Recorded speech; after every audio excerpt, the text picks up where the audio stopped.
আসসালামু আলাইকুম। শুভেচ্ছা নেবেন। রাজনীতির মঞ্চে আবারও এমন এক নাটকীয় মোড় যা হয়তো আপনি কল্পনাও করেননি। কি এমন হলো যে এনসিপি চুপ থেকেও চাপ দিচ্ছে আর বিএনপি বুঝে উঠতে পারছে না দাঁড়াবে কোথায়। চলুন খোলাসা করি পুরো বিষয়টা। তার আগে ছোট্ট একটু অনুরোধ, এমন বিশ্লেষণ পেতে চ্যানেলটা সাবস্ক্রাইব বা ফলো করে রাখুন এখনই।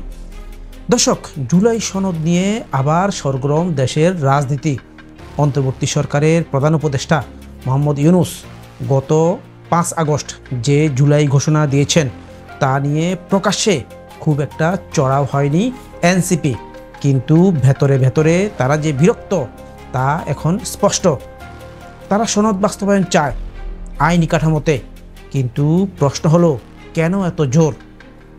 এনসিপি চায় এই সনদে বিএনপির পূর্ণ সমর্থন থাকুক, কারণ সরকার ইতিমধ্যেই বিএনপির কিছু দাবি মানতে আগ্রহ দেখিয়েছে, মানে বিএনপির কিছুটা পক্ষে গেছে।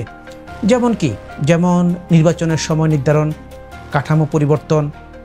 এখন এনসিপি দেখাতে চাইছে শুধু দাবি করলেই তো হবে না, বাস্তবায়নের প্রশ্নে দায়িত্ব নিতে হবে সবাইকে, তাই নাকি? দর্শক, খেয়াল করেছেন যেখানে অন্য দলগুলো এই সনদের পেছনে খুব একটা সরব না, সেখানে এনসিপির নেতারা বক্তৃতায় হঠাৎ করে নির্বাচন নিয়ে ভিন্ন সুরে কথা বলছেন। কেউ বলছেন ফেব্রুয়ারিতে নির্বাচন হবে না।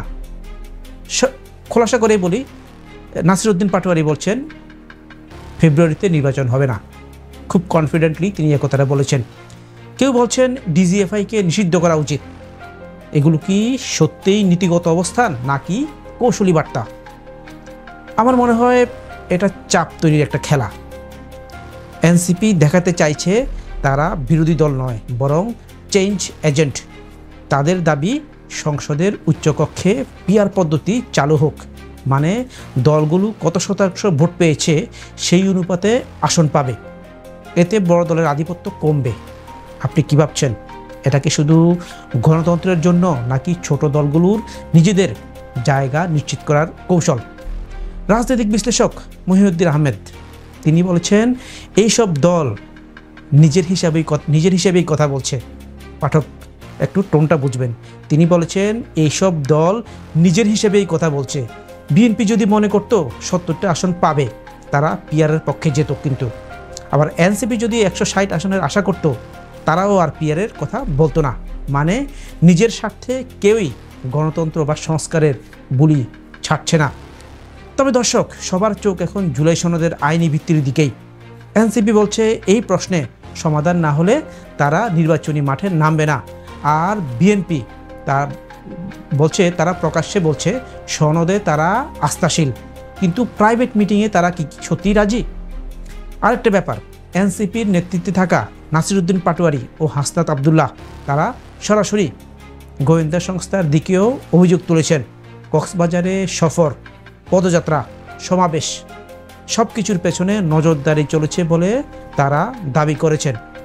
সব মিলিয়ে এটা কেবল সনদের গল্প নয়, এটা ক্ষমতার ভারসাম্য তৈরির একটা লড়াই। কে কাকে চাপে রাখছে আর কে কতটা ছাড় দিচ্ছে সেটাই নির্ধারণ করবে নির্বাচনের ভবিষ্যৎ। আপনি কিভাবে দেখছেন বিষয়টা? বিএনপি কি সত্যিই চাপে, নাকি এটা এনসিপির রাজনৈতিক নাটক? কমেন্টে জানিয়ে দিন। আর ভিডিওটা বন্ধুদের সঙ্গে শেয়ার করুন, জানুক সবাই রাজনীতির ভেতরের খেলা। আজ হবে